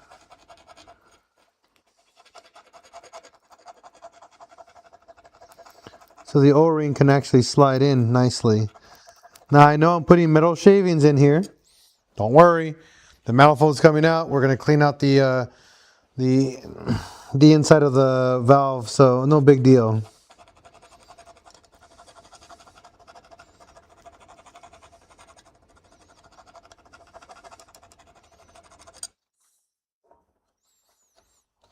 But yeah, I can see what the problem is, like seriously. I don't know if you guys can hear that, but that's where the O-ring's trying to get into.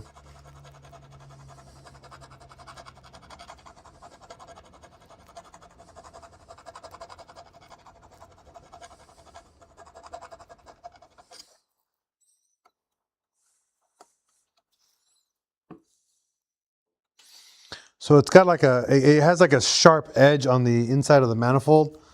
And that's where we're having the problem.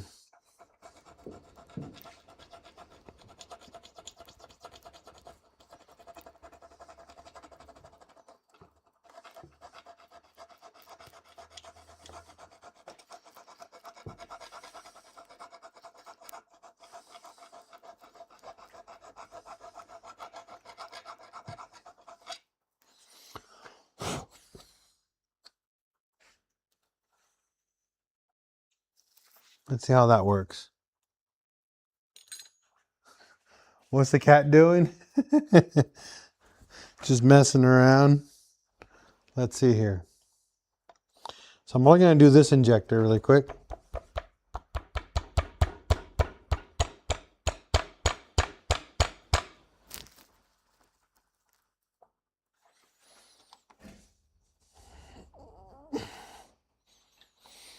It's already going in a lot easier.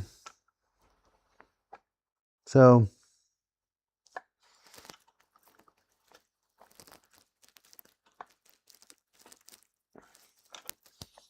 yeah, that's the problem. Got one routers I can go. I believe I figured out my fitment issue. I got one route I can get with it. What? I don't know what you mean by that, Cams. Give me more details. That wording just does sound wrong. I don't know what you wrote too.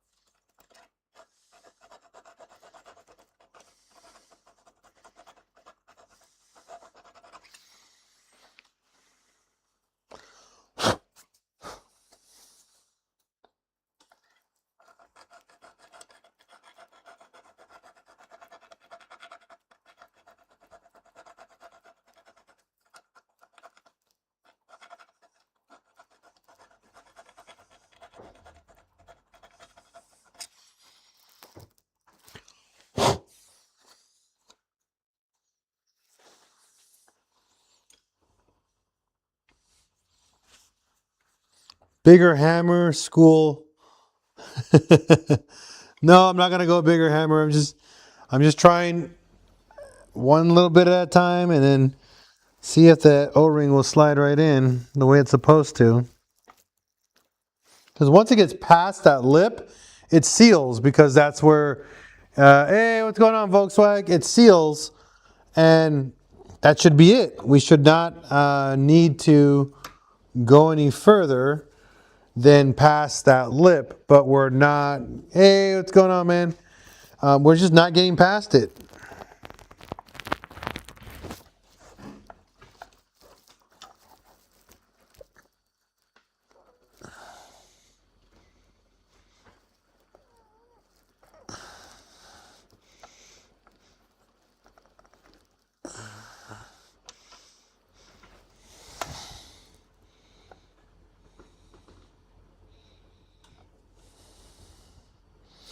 It's getting better. So we're filing the inside of my intake manifold because we're having issues with O-rings fitting. And because there's a lip inside this manifold that's preventing from my O-rings going in nicely without tearing them. And the good thing is I don't need that lip to seal anything because it goes past that lip. Have you rebuilt 1.9 ALH? Anthony Knits. It's easy. They're not hard to rebuild. What are you trying to... It's just a motor. There's nothing special about rebuilding them. They're the same process as any other engine.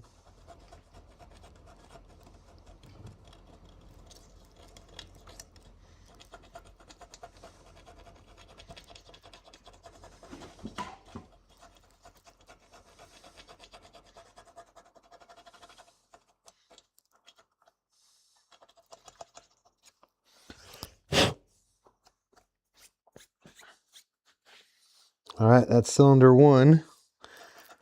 So the O-ring ended up going in really nicely there.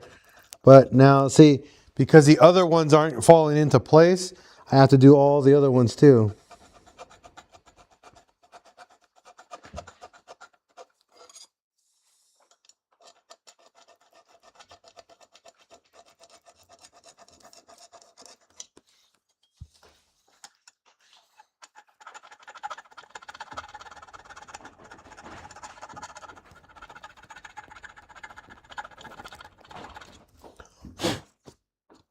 Definitely got to pull the manifold off, clean everything, and make sure there's no metal shavings inside. No big ones. I mean, this is a really fine file, so everything should be really tiny and minimal, but you still don't want it in your car, in your engine, so.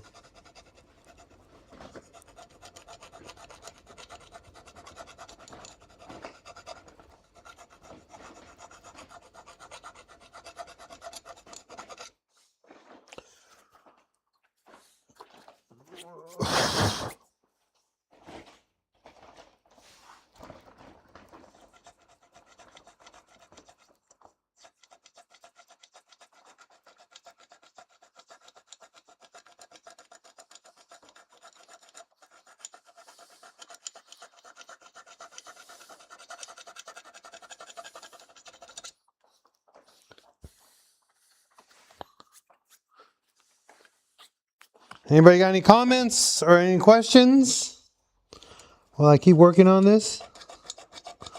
Getting rid of this. I guess you can call it a burr? Like a machine burr?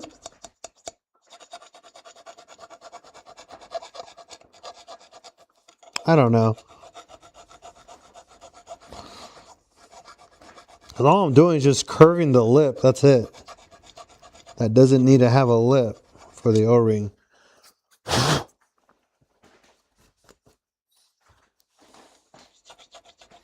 So I bought this file for sharpening my chainsaw, and now I'm using it for my 1.8T. I love it.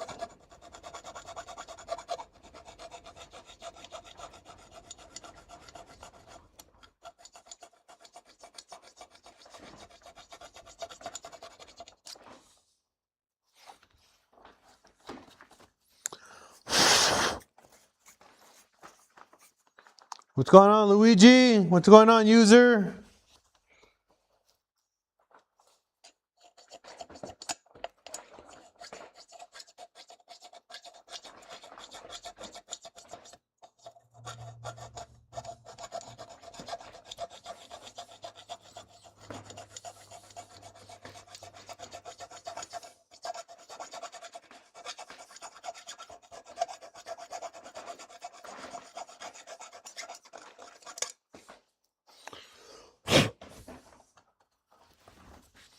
Can the cats do an ollie yet? No.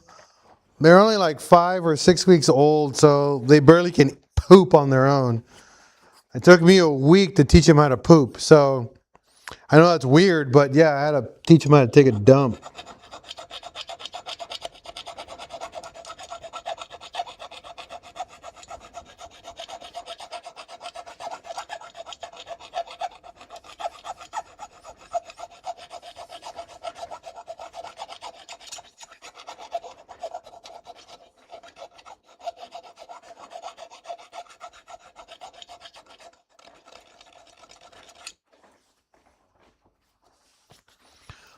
What made you decide on that intake manifold besides the 034 Motorsports one? Well, they were the first to come out with it, and 034 wasn't available when I had this intake manifold.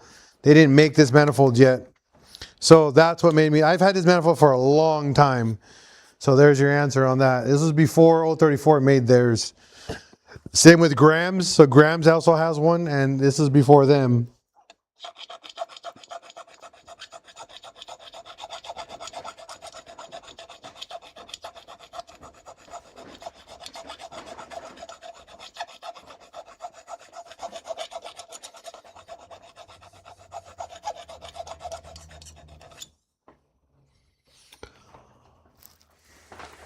So, yeah, I mean, it's a great manifold, but there's a lot of people that already make copies of this exact one, and they're a lot cheaper.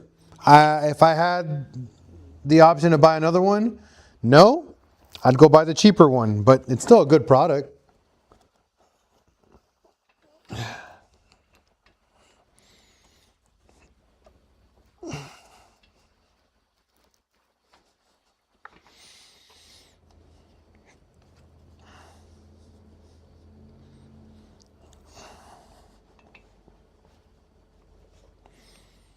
Look at that. So the only one that's still having a problem is the fourth one. But 1, 2, and 3 went in beautifully. Number 4 is the only one still having a little bit of a problem here.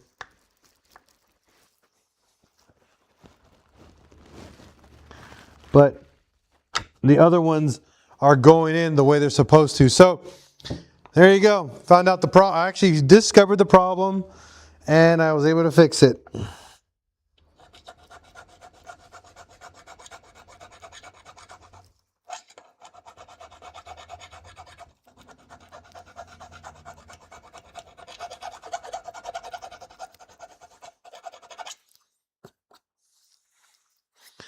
So I should be able to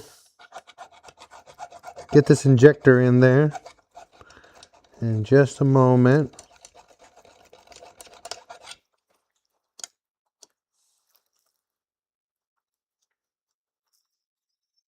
But I'm happy that everybody else is going in just fine.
Still a little too tight.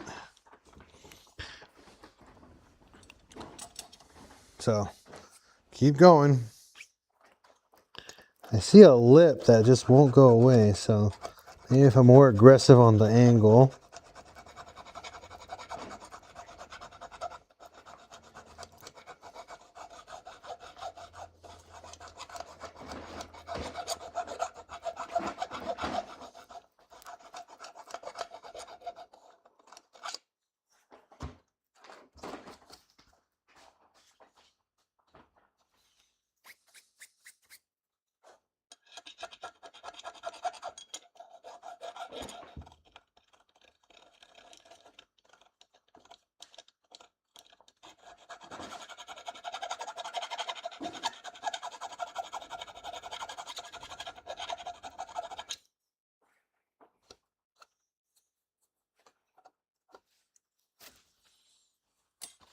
Love the black build. Looks dope. Thank you. Thank you.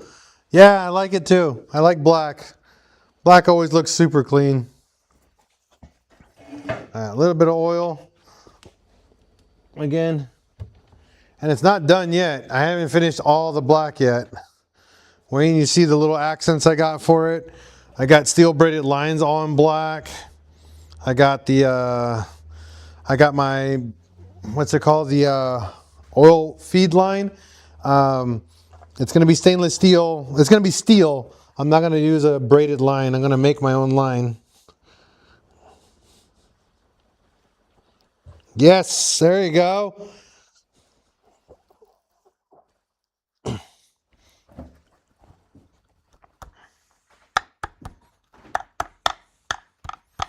There we go. Dang, it took way too long. Way too long to do that.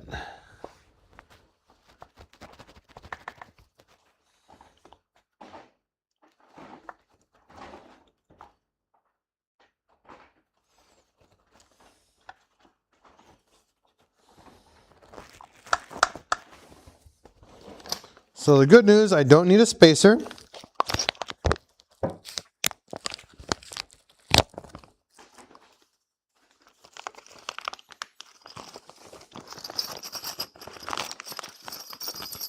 So that's a plus. So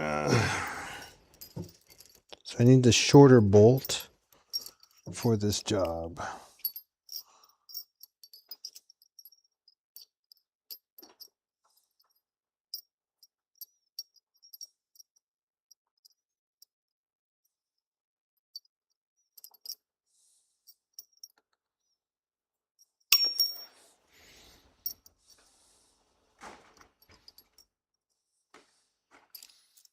There they are.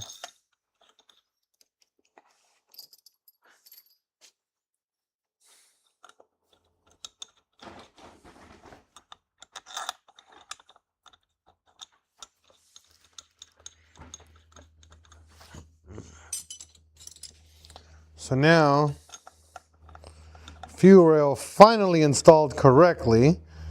Now I'm going to remove it again when I have to clean the inside of the block.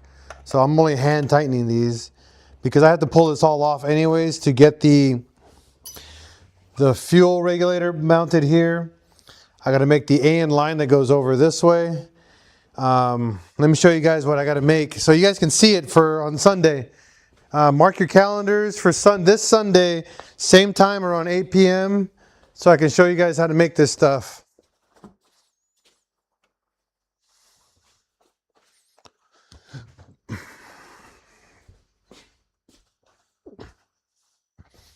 I will be filming as well right here. So this is a Integrated Engineering factory fuel regulator mount. So we're going to be using the OEM fuel regulator. So I was thinking about matching it here, but I'm going to angle it this way.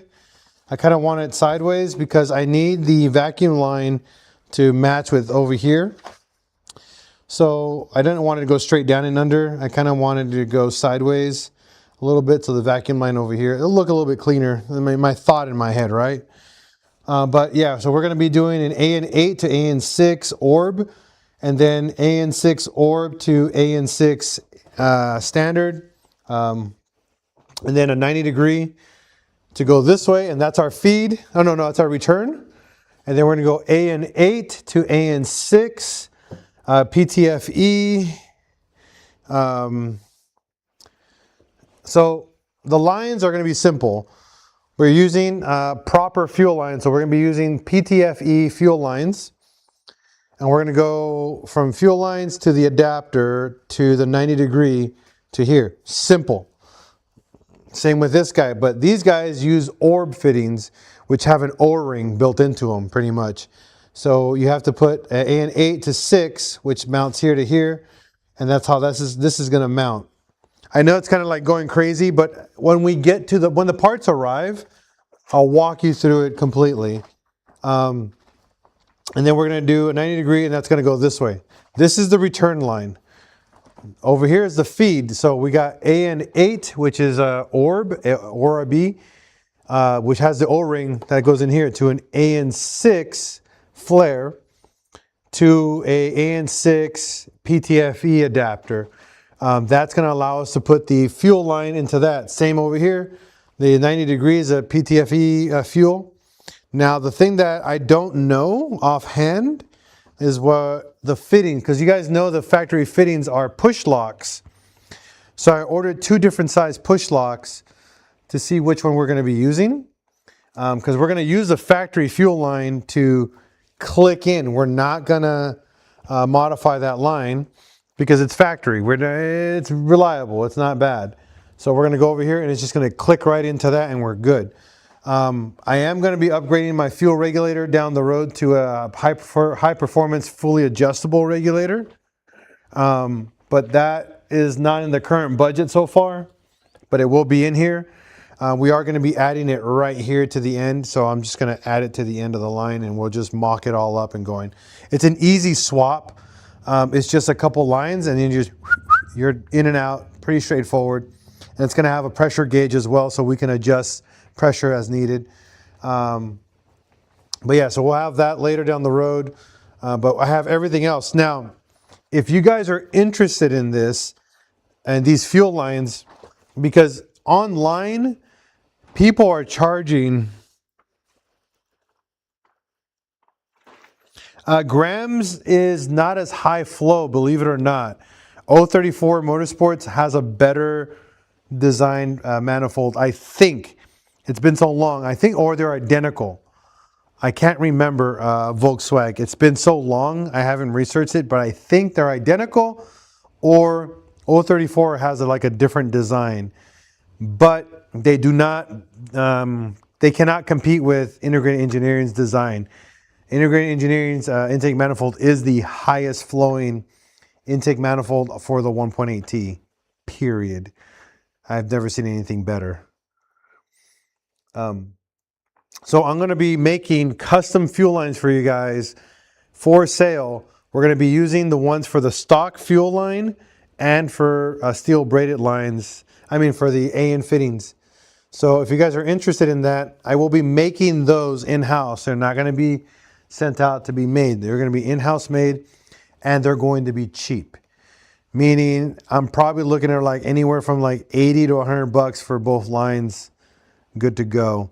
And I'm making sure they're not going to be like, how do you say, they're going to be click in. So you're going to be able to use all your factory mounts for everything. I just got to make sure I have all the appropriate parts for you guys so I don't do it incorrectly. There you go. All right.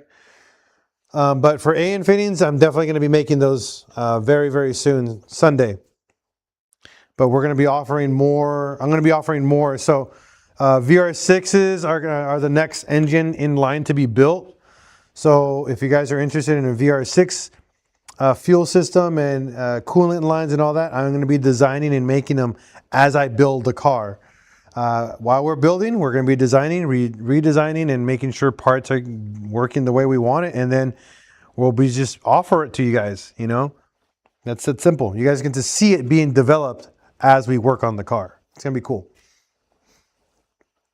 All right, so fuel rails installed, manifolds installed, transmissions partially installed, valve cover. The paint job looks great. The turbo's mocked up. All that's left now, which is Sunday, is the oil line, I mean the coolant lines and the fuel lines, and then pretty much put it in the car and get everything else done before we actually can get it started again. Be ready because most of this content is going to be filmed on top of it being live streamed. We're going to be doing kind of a double take because I want this content to be recorded very, very closely because this is the part where people give up a lot during their build. This is not the finish line. This is just the prep, you know, getting prepped before this is even ready to go. And most people give up at this point on their build. I don't want you guys to give up. I want you to be a part of this build with me, finishing it up. I mean, it did come out running, so it's a little different, but just bear with me, guys, and enjoy it as it comes, okay? So thank you, everyone, for watching PincheAl's Garage live on TikTok and YouTube. Be safe out there. And as always here at PincheAl's Garage, we're going to break, because we did break it. We did fix it. And now we're going to repeat. Be safe. And as always, if you see another VW on the road, give them a thumbs up, give them a deuces, respect one another, and love everyone. Peace out. Be safe out there. Love you guys. Have a great night. I'm going to bed.